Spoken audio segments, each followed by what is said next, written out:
വന്നിട്ടില്ലേ? അപ്പം ഇന്ന് ഞാൻ തന്നെ ഫസ്റ്റ്. രാവിലെ എണീറ്റ് ഓഫീസിൽ നിന്ന് വർക്ക് ചെയ്യണമെന്നൊരു ബോധമില്ല. അപ്പം ബ്ലഡി ഫൂൾസ്. ഹായ് മായ. സാർ വന്നായിരുന്നോ? അതെന്താ മായ, ഞാൻ വരണ്ടേ? അല്ല അങ്ങനെയല്ല, സാർ ഇത്ര രാവിലെ തന്നെ വരുമെന്ന് ഞാൻ പ്രതീക്ഷിച്ചില്ല. അതെന്താ അറിയോ, എനിക്ക് രാവിലെ ഒരു ക്ലൈന്റ് മീറ്റിംഗ് ഉണ്ടായിരുന്നു. അപ്പം അതിന് വേണ്ടിയിട്ട് കുറച്ച് ഡോക്യുമെന്റ്സ് പ്രിന്റ് എടുക്കാൻ വന്നാ. എന്നിട്ട് എടുത്തായിരുന്നോ? എടുത്തു. സന്തോഷം. എങ്കിൽ പിന്നെ ഞാൻ അങ്ങോട്ട്. ശരി. മായ ഒരു മിനിറ്റ് നിൽക്കണേ. ദൈവമേ, ഞാൻ കയറി വന്നപ്പോൾ പറഞ്ഞു നോക്കി ഇങ്ങനെ കേട്ട് കാണുവോ? എന്താ സാർ? മായ ഫ്രീ ആവുമ്പോൾ എൻ്റെ ക്യാബിനിലേക്ക് ഒന്ന് വരും, കുറച്ച് കാര്യങ്ങൾ സംസാരിക്കാനുണ്ട്. ശരി സാർ. ദൈവമേ, അപ്പം കേട്ടു. എൻ്റെ പണി ഇന്ന് പോയത് തന്നെ. സാർ, എനിക്കൊരു അബദ്ധം പറ്റിയതാണ് സാർ. മായക്ക് മാത്രമല്ല എനിക്ക് പറ്റിയിരിക്കുന്നതും അബദ്ധം തന്നെയാണ്. എന്നെ ജോലിക്കെടുത്തത് അബദ്ധമായി പോയി കാണുന്നതായിരിക്കും സാർ ഉദ്ദേശിച്ചത്. മായ, ഓരോ കാര്യങ്ങളും ഇത്രത്തോളം ആലോചിച്ചും ചിന്തിച്ചും തീരുമാനം എടുക്കുന്ന എനിക്ക് ഈ അവസ്ഥ വരണമെന്നുണ്ടെങ്കിൽ മായ ഒന്ന് ഓർത്ത് നോക്കി. ഇപ്പം എന്ത് ചെയ്യണമെന്ന് എനിക്കൊരു പിടുത്തം കിട്ടുന്നില്ല. ഞാനത് അറിയാതെ. അതിന് ജോണും മനുവും രാകേഷും തമ്മിലുള്ള പ്രശ്നത്തിന് മായ എങ്ങനെ ഉത്തരവാദിയാവും? ഞാൻ വിചാരിച്ച കാര്യമില്ല. എന്താ മായ? അല്ല, സാറ് പറഞ്ഞത് വളരെ ഇമ്പോർട്ടൻ്റ് ആയിട്ടുള്ള ഒരു കാര്യമാണെന്ന് ഞാൻ പറയായിരുന്നു. അതല്ലേ, ഇതിപ്പോ എന്ത് ചെയ്യാൻ പറ്റുമെന്നാണ് ഞാൻ ആലോചിക്കുന്നത്.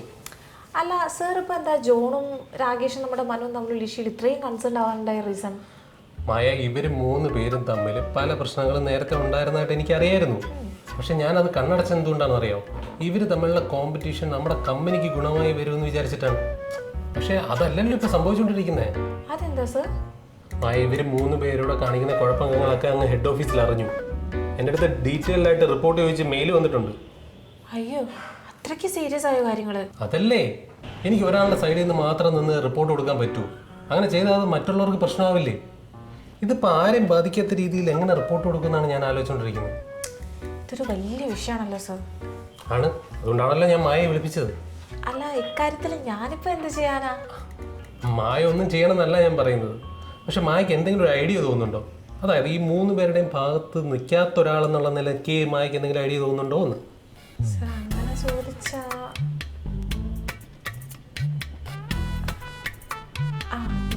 എനിക്കൊരു ഐഡിയ തോന്നുന്നുണ്ട്. പക്ഷെ അതിവിടെ വർക്കൗട്ട് ആവൂല്ലേ എന്നുള്ളത് എനിക്ക് അറിയില്ല. എന്താണ് മായ, പറയൂ. അതായത് സർ, എന്തായാലും മച്ചാ, ഇന്നത്തെ ട്രിപ്പ് നമ്മൾ പൊളിച്ച് ഒരു രക്ഷയില്ലായിരുന്നു. സത്യം പറയല്ലോ, അവിടെ പോയിട്ട് തിരിച്ചു വരാൻ തോന്നില്ല. അടിപൊളി സ്ഥലം അല്ലേ? പിന്നല്ല, നമുക്ക് ഭാവിയില് അവിടെ കുറച്ച് മഷ്റൂം കൃഷിയൊക്കെ തുടങ്ങിയിട്ട് ഒരു മഡ് ഹൗസോ ഒരു ടെന്റ് സെറ്റപ്പ് ഒക്കെ ആയിട്ട് തുടങ്ങിയാലോ? എന്താ നിന്റെ അഭിപ്രായം? എടാ, ഇപ്പൊ ഉള്ള കട അടച്ചു തീർത്തിട്ട് പോരെ എടുത്ത കടം തലക്കി വെക്കുന്നത്? നെഗറ്റീവ് എന്ത് പറഞ്ഞാലും നെഗറ്റീവ്. കുറച്ച് പോസിറ്റീവായിട്ടൊക്കെ ചിന്തിക്കേ. നീ പിന്നെ പോസിറ്റിവിറ്റി നിറകുടമാണല്ലോ. വേസ്റ്റഡാ നീയൊക്കെ.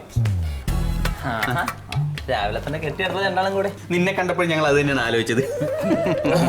അറ്റാക്കിംഗ് മോഡലാണല്ലേ, ലൈക്ക് ഇറ്റ്. എടാ ജോണെ, അറിയാൻ പാടില്ല എന്ന് ചോദിക്കാം, നീ എന്ന് രാവിലെ ഓഫീസിലേക്ക് വരുന്നത് ഞങ്ങൾ രണ്ടുപേരും ചൊറിയാനാണോ? നീ ഇതെങ്ങനെ മനസ്സിലാക്കുന്നടാ? ഒരാൾ മനസ്സിൽ കാണുമ്പോൾ നീയൊക്കെ മാനത്ത് കാണണോ? എന്നാലേ അതിലൊരു ചെറിയ തിരുത്തുണ്ട്. നിന്നെയൊക്കെ എങ്ങനെ ചൊറിയാന്നല്ല ഞാൻ നോക്കണേ, നിന്നെയൊക്കെ അങ്ങനെ തീർക്കാന്ന് ആലോചിക്കണം. ഞങ്ങളെ തീർക്കാൻ നിനക്ക് പ്ലാൻ ഉണ്ടോ? ഉണ്ടെങ്കിലേ നീ കൈ കഴുകി ഇരിക്കത്തേ ഉള്ളൂ, നടക്കാൻ പോണില്ല. നമുക്ക് കാണാം.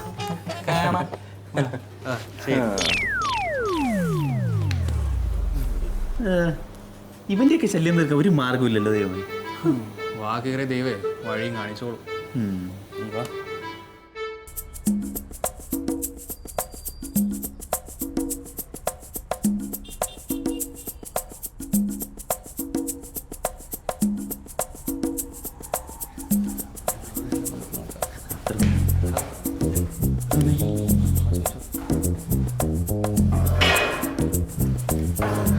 എന്താണ് നേരത്തെ എത്തിയോ?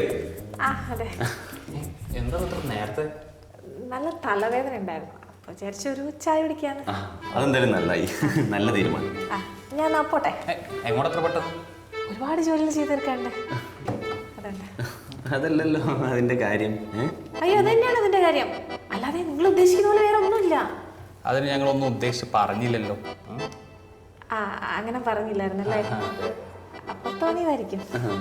അതിലെന്തോ ഒരു പ്രശ്നം ഉണ്ടല്ലോ. ചേടാ, ഇങ്ങനെ എന്തിലും ഏതിലും നിങ്ങൾ ഇങ്ങനെ പ്രശ്നം കണ്ടുപിടിക്കാൻ തുടങ്ങിയ വലിയ കഷ്ടമാണല്ലോ. ഇവിടെ മനുഷ്യന്മാർക്ക് മനസ്സിലായിട്ട് ജീവിക്കാൻ പറ്റട്ടെ. ശ്ശോ.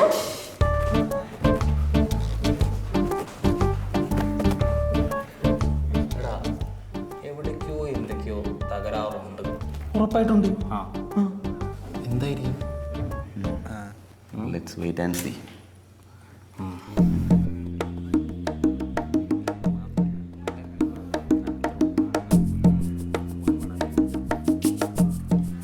എന്താണ്?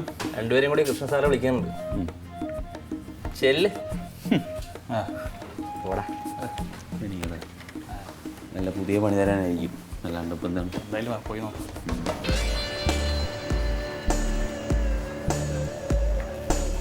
ഇതൊക്കെ എന്റെ ഐഡിയ ആണെന്ന് ഇവന്മാർ ഒരു കാലത്തും അറിയില്ല ദൈവമേ. Sir, shall we? Yes please. So guys, ഞാൻ നിങ്ങളെ വിളിപ്പിച്ചത് നമ്മുടെ ഓഫീസിൽ നടക്കാൻ പോകുന്ന ചെറിയൊരു അപ്ഗ്രേഡിനെ കുറിച്ച് പറയാൻ വേണ്ടിയിട്ടാണ്. നിങ്ങൾ അങ്ങോട്ടും ഇങ്ങോട്ടും നോക്കുന്ന കാണുമ്പോൾ തന്നെ എനിക്ക് മനസ്സിലായി നിങ്ങൾക്ക് കാര്യം മനസ്സിലായിട്ടില്ലെന്നുള്ള കാര്യം. നിങ്ങൾ തല പോയിക്കൊന്നും വേണ്ട. നമ്മുടെ ഓഫീസിലെ ജോബ് റോളുകൾ ചിലപ്പോൾ ഒന്ന് അങ്ങോട്ടും ഇങ്ങോട്ടൊക്കെ മാറാൻ ചാൻസ് ഉണ്ട്, അത്രേ ഉള്ളൂ. സാർ, ഈ ജോബ് റോളുകൾ മാറുന്ന പറയുമ്പോൾ എനിക്കങ്ങോട്ട് മനസ്സിലായില്ല. അതായത് സീനിയോറിറ്റി അനുസരിച്ചായിരിക്കില്ല, പെർഫോമൻസിൻ്റെ അടിസ്ഥാനത്തിലായിരിക്കും ജോബ് റോളുകൾ തീരുമാനിക്കുക. നിങ്ങളുടെ പ്രൊമോഷൻ പോലും അതനുസരിച്ചായിരിക്കും. നിങ്ങൾ ടെൻഷൻ അടിക്കൊന്നും വേണ്ട. അതിന് കമ്പനിയെ സഹായിക്കാൻ വേണ്ടി ഹെഡ് ഓഫീസിൽ നിന്ന് ഒരാൾ ഇങ്ങോട്ട് വരുന്നുണ്ട്. ഹെഡ് ഓഫീസിന്നോ? അതെ, അതാണ് സാർ. Wait and see.